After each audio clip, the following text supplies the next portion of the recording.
আমি আমাদের আজকের জেনারেশনের কোনো মহিলার মুখে শুনিনি। আমি যাদেরকে চিনি, বাসে ট্রেনে যেখানেই গসিপ হয়, যেখানেই আলোচনা হয়, যেখানেই আমি আমাদের থেকে বয়স্ক মহিলাদেরকে আলোচনা করতে সেই ক্ষেত্রে শুনেছি, দেখেছি, বুঝেছি, আমি কারোর মুখে শুনিনি বেশিরভাগ ক্ষেত্রে তারা সুখে ছিল, শান্তিতে ছিল, তারা কোনো কিছু সহ্য করেনি, তাদের কোনো কিছু চাপানো হয়নি।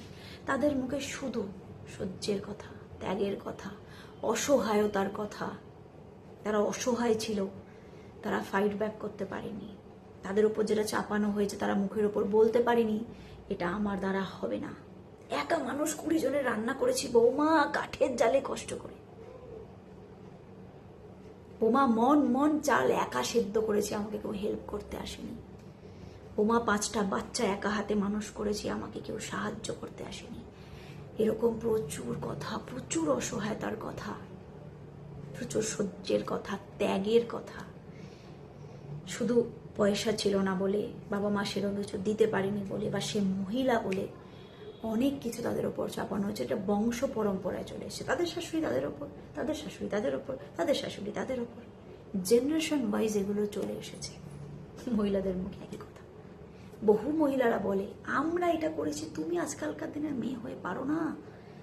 কিন্তু আজকের দিনের অনেক মহিলাদের মুখে এটা শোনা যায়, না আজকালকার দিনের মেয়েরা পারবে না। কেন করবে? আমরা যে কষ্টটা করেছি কেন করবে? মেয়েরা লেখাপড়া শিখেছে এসব করার জন্য নাকি? চাকরি করবে।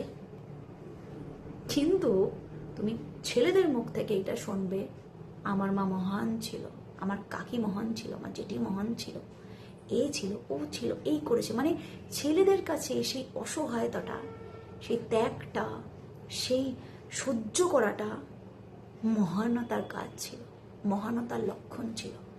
মানে তার মা উত্তর করেনি, তার বাবা তাকে হয়তো পিটিয়েছে, গালাগাল দিয়েছে, বা সে চিরকাল মাথা নত হয়ে থেকেছে, সম্মান পায়নি, সারা জীবন অসম্মান বহন করেছে, বা সে তার নিজ প্রাপ্য অধিকারটা পায়নি। তবুও যেহেতু তার মা উত্তর করেনি, তাই তার মা মহান, তার কাকি মহান, তার জেঠি মহান। আজকালকার দিনের মেয়েরা সেই মহান হয়েই উঠতে পারছে না, বা এটা বলতে পারো আজকালকার মেয়েরা সেই মহান হতেই চায় না।